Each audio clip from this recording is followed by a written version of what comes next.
শ্যামকুণ্ড জানেন আপনারা, আর যারা আসেননি তারা অবশ্যই চেষ্টা করবেন।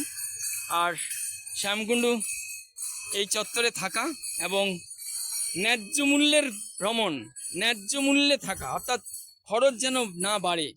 আবার শরীর যেখানে সক্ষমতা নেই, কে নিয়ে আসবে, হুইল চেয়ার কে নিয়ে আসবে, একদম বাড়ি থেকে তুলে নিয়ে এসে এক পা যেন হাঁটতে না হয়। ঠিক আছে, এই ভিডিও আগেও ছেড়েছিলাম বছর 4 আগে। অনেকজন যোগাযোগ করেছিলেন তাদের মা বাবার জন্য, হয়তো তাদের মা বাবা বেঁচেও নেই হয়তো অনেকের। যাই হোক, সঠিক সময়ের মধ্যে পরিকল্পনা করার সাথে সাথে করে নিতে হবে। কানের দুল আর সোনার গয়না এসবের দিকে নজর রাখলে আসল কাজ আর হয়ে উঠবে না। যাক গিয়ে, জ্ঞান দিতে গেলে আবার বাটপাড়ি হয়ে যাবে। সবটাই থাকুক, সবাই ভালো থাকুন, সুখে থাকুন, আনন্দে থাকুন।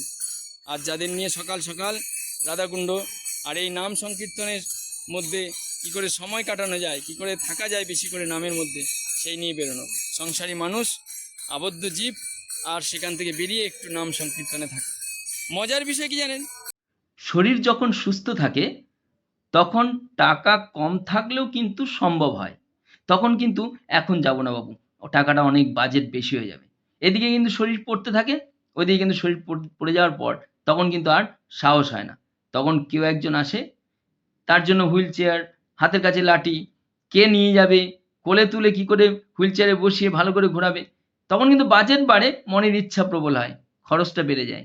এগুলো আপনারা আমার থেকে ভালো বুঝবেন। তাই দেরি না করে সুস্থ থাকাকালীন, শরীর সুস্থ আছে, তখন কিন্তু পরিকল্পনা নিয়ে বেরিয়ে পড়া ভালো হবে। শরীর একটা সময় আসবে অপারগ হবে, তখন বাজেট বেড়ে যাবে। আর শরীর যখন সুস্থ আছে এইসব তীর্থস্থানকে আষ্টে পৃষ্ঠে বেঁধে নেওয়া যেতে পারে। আবার কি চাই, ভালো থাকুন, যত্নে থাকুন।